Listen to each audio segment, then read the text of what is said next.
Mbega hamwe no kubwira yuko ushobora kwadura Imana utarinze kuririmba indirimbo n'imwe wovyumva gute? Birashobora kugutangaza, ariko ijambo kwadura ahantu bwa mbere ribonekera muri Bibiliya si mu rusengero kandi si mu gihe c'indirimbo zo guhimbaza Imana. Riboneka igihe Aburahamu yaduga ku musozi agiye gutanga umwana wiwe Isaka nk'ikimazi. Aho niho turibona ubwa mbere. Aburahamu yavuze ati tugiye kwadura. Kubera iki? Kuko kwadura Imana ntibihera mu ndirimbo, ahubwo kwadura Imana bihera mu kumvira Imana. Kwadura bitangura igihe Imana ikubwiye ikintu nawe ugahitamwo kuyumvira. Iyo wanka kubesha kandi ubona yuko kubesha aribwo buryo bwonyene bwo gukiza, uko n'ukwadura. Iyo uhisemwo kutihora canke kudasubiza uwagututse kandi umutima wawe ubishaka wumva wobikora, uko n'ukwadura. Ariko si ivyo gusa. Iyo ubabariye umuntu atigeze gusaba imbabazi, uko nako n'ukwadura. Iyo utoye amahera cyangwa ugatora porte-monnaie mugabo ukarondera uwo muntu nyeneye kugira ngo yamusubize, uko nako n'ukwadura.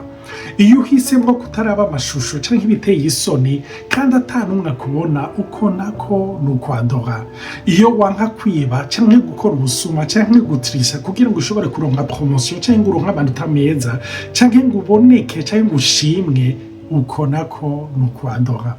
Iyo utanze amahera utifuza kuboneka canke ko abantu bagufotora canke abantu yuko bagushimagiza, uko nako n'ukwadura. Iyo ushima Imana no mu bihe bigoye, mu gihe utavyiyumvamo, mu gihe ibigukikuje vyose bikwereka ko yaguhevye, uko nako n'ukwadura. Iyo uguma wizeye Imana naho utabona inyishu kandi ukamenga Imana yaranakwibagiye, nagomba kukubwira ngo ivyo bikora ku mutima w'Imana, kuko uko nako n'ukwadura. Kwadura si amajambo ava mu kanwa gusa, ahubwo n'amahitamo tugira buri munsi. Igihe cose uvuze uti ego ku Mana kandi ukavuga oya ku vyifuzo vy'umubiri, uba ubwira Imana uti ufise agaciro karuta ivyifuzo vyanje, ufise agaciro karuta ukoroherwa kwanje, ufise agaciro karuta ubwibone bwanje, ufise agaciro karuta ikindi kintu cose.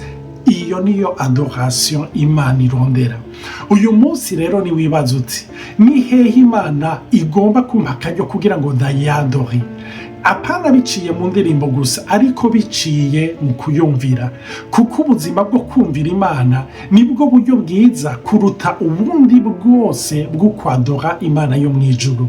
Nico gituma Yesu yavuze mu butumwa bwiza bwa Yohana igabane ca 4 ngo data arondera aba adorateur b'ukuri. Uyu munsi je nawe dushobora gucika abo ba adorateur. Imana iguhezagire. Amen.